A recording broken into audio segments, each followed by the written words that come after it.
Núcleo de Telesaúde do Hospital Universitário. Universidade Federal do Maranhão. Já que eu estou fazendo tantos questionamentos em cima só de um slide, olha só, fica a pergunta, como assim, né? Registrar uma ação que não existia no PSE na ficha de atividade coletiva. Como assim? Então, vamos tentar explicar. Primeiro, a ficha não mudou. Mas vamos lembrar a versão da ficha? A ficha que a gente está falando é a ficha de atividade coletiva do ESUS, versão 3.2, tá? Vamos lembrar disso. Se o ESUS mudar durante o processo e por acaso mudar a ficha, sempre lembre de atualizar o sistema e a ficha. No momento, a última versão é a 3.2 da ficha, é essa daqui. Tá? Onde é que estão os campos de prática de atividade, práticas de saúde? Está nessa terceira coluna aqui, ó, práticas 5 ou 6. Mas para abrir o campo outros, que é o último campo dessa coluna, é necessário você marcar a atividade 5, que é de avaliação barra procedimento coletivo. Isso é muito estranho, isso era contra qualquer orientação do PSE. Isto somente é válido para as ações de prevenção ao Covid, ok? Vamos deixar isso claro. Então, na ficha, não altera nada a parte de cima, não altera nada a parte de cima, só que essa atividade educativa, porque a essência dela é uma atividade educativa. Ela seria na categoria 4, não é isso? Sim. Mas na categoria 4, aquela terceira coluna ela ficaria inativa no sistema. Dessa forma, é necessário manejar o sistema à nossa necessidade, já que não dá para mudar a ficha no meio do caminho. Então, você vai marcar lá em tipo de atividade a categoria 5, tá bom? Quando marcar a categoria 5, a terceira coluna ela fica disponível. E aí você vai lá no outros, lá embaixo, e vai alimentar com esse código aí, 010101009, dígito 5. Quando você for digitar esse código no ESUS, o SIGTAP ele já está atualizado, vai subir essa definição aí. Ações coletivas de promoção à saúde e prevenção de doenças voltadas à prevenção do coronavírus, tá bom? No âmbito das escolas. Isso não existia, isso é super novo. Ainda do mês de julho, a gente tem que estudar isso. E qual é a base legal? Da onde veio esse código que eu estou apresentando? Está na portaria 564, de 8 de julho de 2020. Tá bom? Eu só quero chamar a atenção dos municípios, porque aqui a gente tem uma grande variedade de municípios conectados conosco. A atividade coletiva, que agora pode ser registrada, inclusive, em ambiente virtual, não é para você registrar uma atividade coletiva de vídeos educativos de 1 minuto, não é isso, tá bom? Se as escolas já estão se preocupando com aulas, a duração da aula, que a atividade educativa do PSE, ela garanta qualidade, não é número e nem uma velocidade absurda, porque qualidade não tem a ver com velocidade, tá? Então, pensem em atividades educativas de prevenção ao Covid, inclusive nos meios virtuais, e aos municípios que começarem a pensar no ensino híbrido, que é parte presencial, parte à distância, quando tiver atividade dentro de uma sala de aula, por exemplo, mesmo respeitando o isolamento, o profissional de saúde, junto com o profissional de educação lá dentro, podem fazer essas ações, devem levar a ficha de atividade coletiva e registrar dessa forma, que possui base legal para isso. Inclusive, vocês, gestores estaduais do PSE, podem tabular esses resultados lá no portal do CISAB, dentro do e-gestor, a partir do acesso restrito, que dá mais liberdade de tabulação. O acesso público, ele já avançou muito, mas ele é limitado. O detalhamento, para você entender qual é a equipe que fez em qual escola, somente no acesso restrito. Ah, e detalhe, antes de passar para o próximo slide, vamos sempre lembrar da qualidade do preenchimento, viu? Se você esquecer o código INEP, não há como o Ministério entender que foi feito numa escola, não dá para entender. Os dados ficam frágeis. toda e qualquer informação que você for lançar na ficha de atividade coletiva tem que ser com extrema qualidade, dados alinhados. Se a gente errar o INEP, não há como validar as ações, tá? A ficha de atividade coletiva, a categoria, eu vou só voltar aqui, avaliação barra procedimento coletivo. Avaliação barra procedimento coletivo, tá bom? Avaliação barra procedimento coletivo. Quando você clicar em procedimento coletivo, vai aparecer a categoria outros, lá embaixo no SIGTAP, onde você vai poder colocar o código, tá bom? Porque a de cima é atendimento coletivo, né? Só lembrando da ficha, então a Isabel está corretíssima na correção, é número 6, não é número 5. O número 5 é atendimento coletivo, tá? A número 6 é avaliação barra procedimento coletivo. Então, muito obrigado, Isabel, por essa correção. Inclusive, vou ter que corrigir nessa apresentação, tá? Antes que a gente lance essa apresentação no YouTube como videoaula. A gente já faz essa correção. As orientações detalhadas para os valores transferidos e utilização e monitoramento do incentivo financeiro e as recomendações de reabertura das escolas estão publicadas aqui no link. Eu vou mostrar para vocês que guia é esse. Lembrando que cada estado pode ter orientações específicas, orientações sanitárias específicas para as escolas. E alguns municípios ainda podem criar os seus protocolos. É por isso que é só um guia, ele é sugestivo, não é uma lei, não é uma portaria, tá? Artigo 4. Os recursos orçamentários dessa portaria deverão onerar, que é para dizer ao programa de trabalho de onde vem o recurso. Quantas parcelas serão pagas? Aqui é parcela única. Vamos deixar muito claro. Tem gente que olhou, passou pela portaria sem olhar o último parágrafo. Parcela única. Esse recurso é pago somente uma vez. Então, é necessário entender que vocês devem programar as compras de materiais neste teto, sem esperar que esse recurso se repita, tá bom? Vamos deixar isso muito bem claro. A partir dessa explanação, que ela está chegando a 46 minutos aqui gravados, eu vou apresentar rapidamente, porque não vai ser um treinamento sobre as orientações sobre a reabertura, mas sim sobre o financiamento. O Ministério da Saúde também disponibilizou este material, que fala do programa de saúde na escola, fala das orientações sanitárias e fala do preenchimento das ações. Isso é bem legal, tá? O registro das ações desse financiamento está nesse material aí. Só colocar no Google. Orientações para a reabertura das escolas de educação básica no ensino do contexto da pandemia do Covid-19.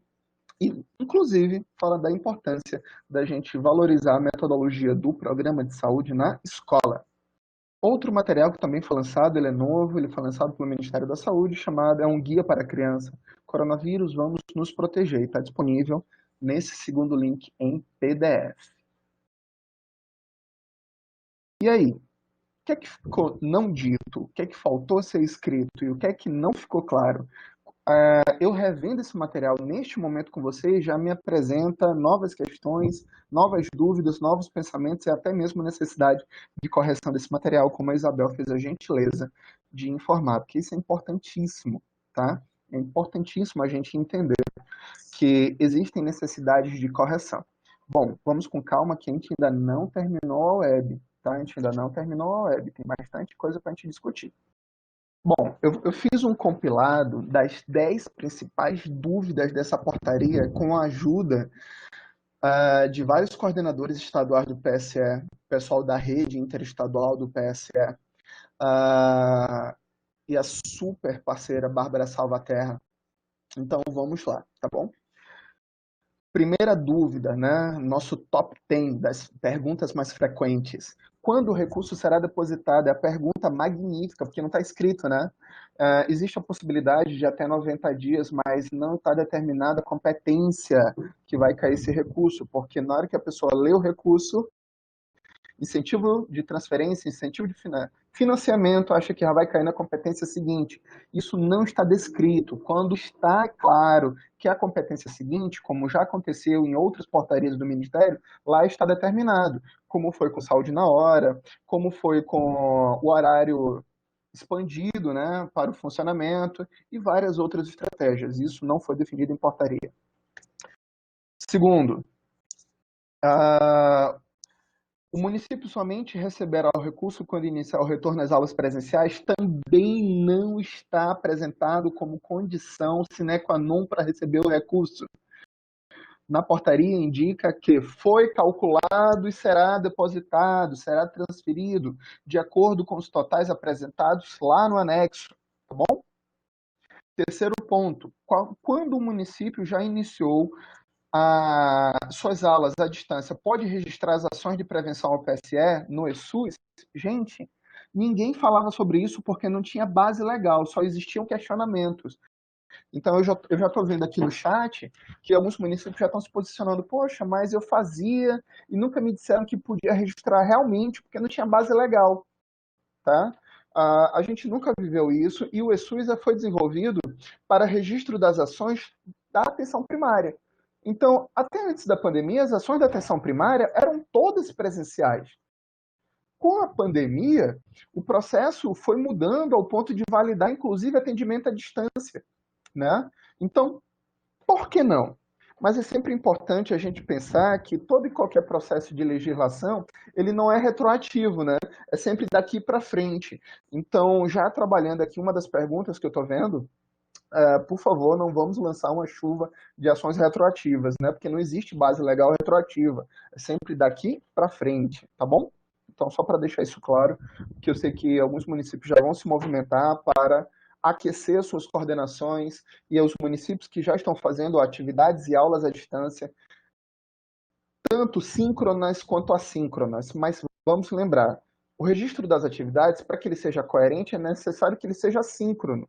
Não é porque tu vai ter uma aula publicada no YouTube que a cada uma visualização você vai lançar uma atividade coletiva no ESUS. Isso não existe, não é isso.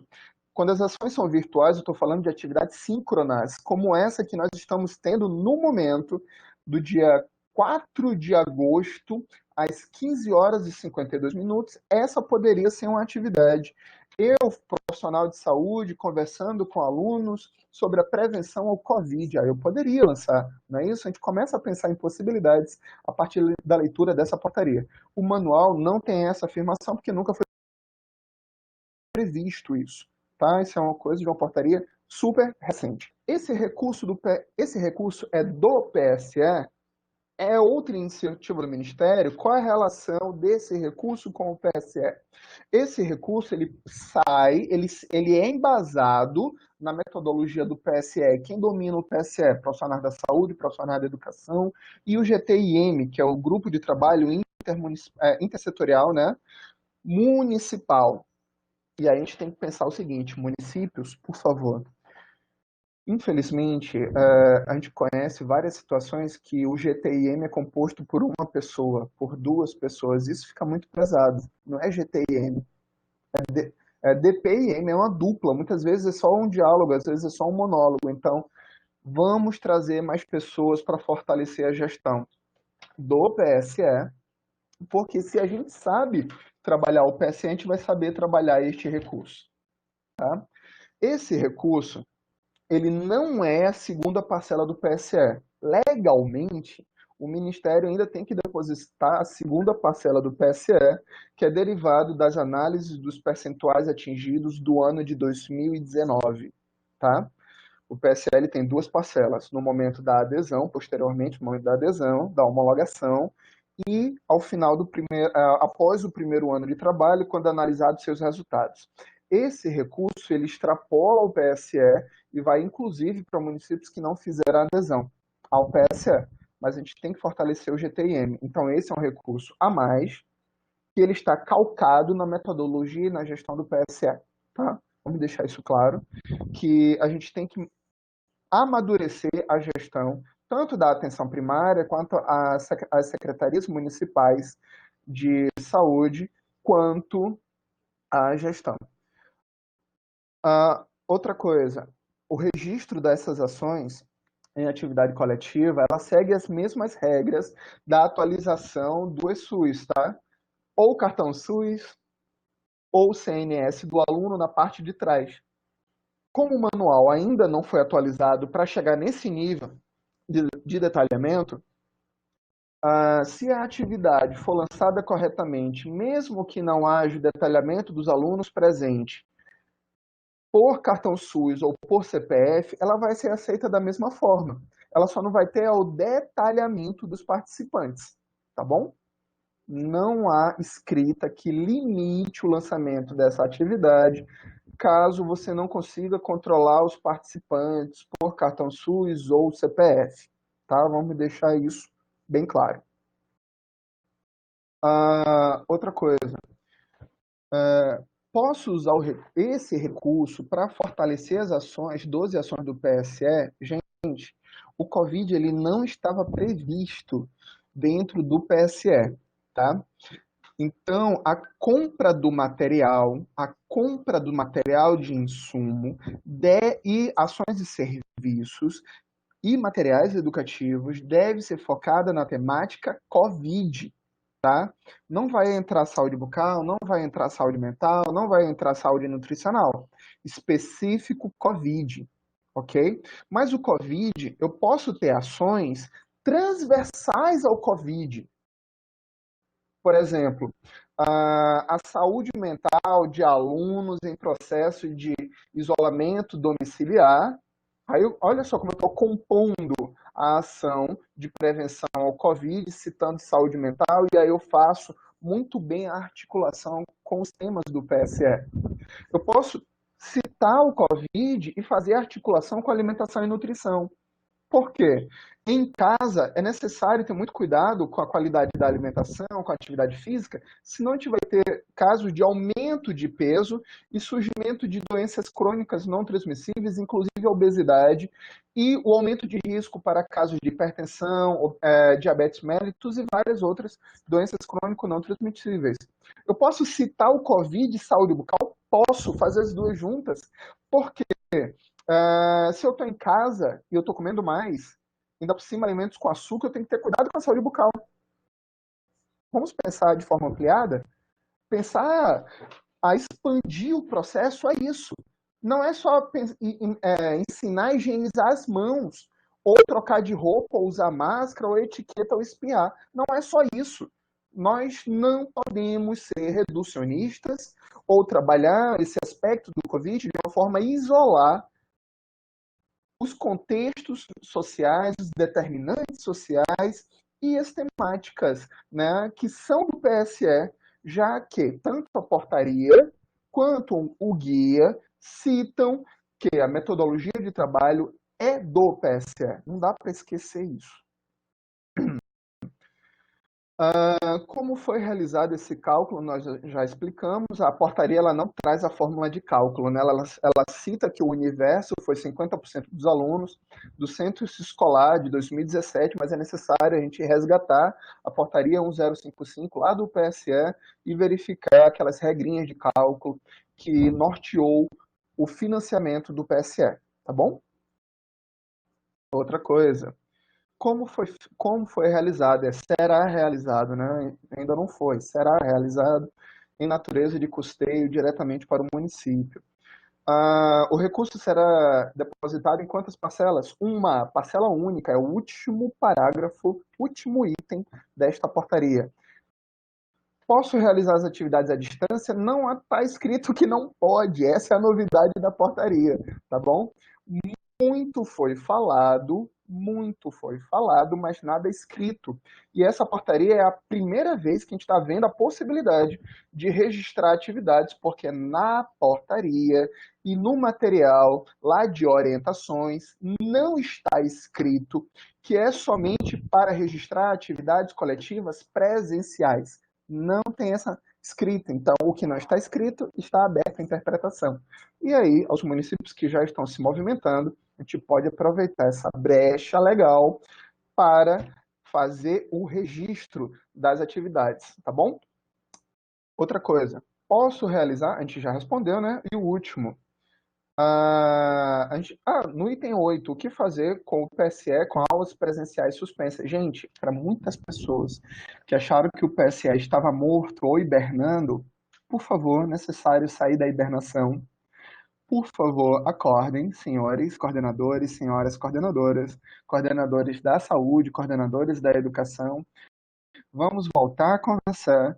A gente já tem um web sobre isso, mas é necessário dar aquela chacoalhada e pensar como fazer muito maior do que o PSE. Como fazer saúde na escola de forma integral, de forma articulada, que ela seja registrada no ESUS, que ela gere números, que faça sentido para o profissional da saúde, que faça sentido para o profissional da educação, que faça sentido para o aluno. Se você, profissional da saúde, nunca se questionou se as suas atividades eram chatas, monótonas, que geravam sono, tu tens agora um desafio muito maior para você fazer com que os alunos fiquem atentos e não mudem o canal, não saiam, liguem as câmeras, a gente tem que ter didática, a gente tem que aprender a trabalhar apresentações interessantes, com ferramentas boas e que elas sejam adequadas ao público. Mais do que nunca é necessário que as ações do PSE façam sentido e que elas falem a mesma língua dos profissionais da educação. Por favor, tá bom? E, por último, se o recurso foi calculado a partir de 50% do censo escolar, ele deve ser aplicado somente em 50% das escolas? Nunca. Foi somente uma base de cálculo para que a gente pudesse pensar, a gente não, o Ministério da Saúde, né, pudesse pensar quais critérios seriam utilizados para depositar, para transferir recurso do Ministério para os municípios e Distrito Federal. A gente já está chegando no final, tá, gente? A gente agora está chegando em pontos críticos e reflexões, tá?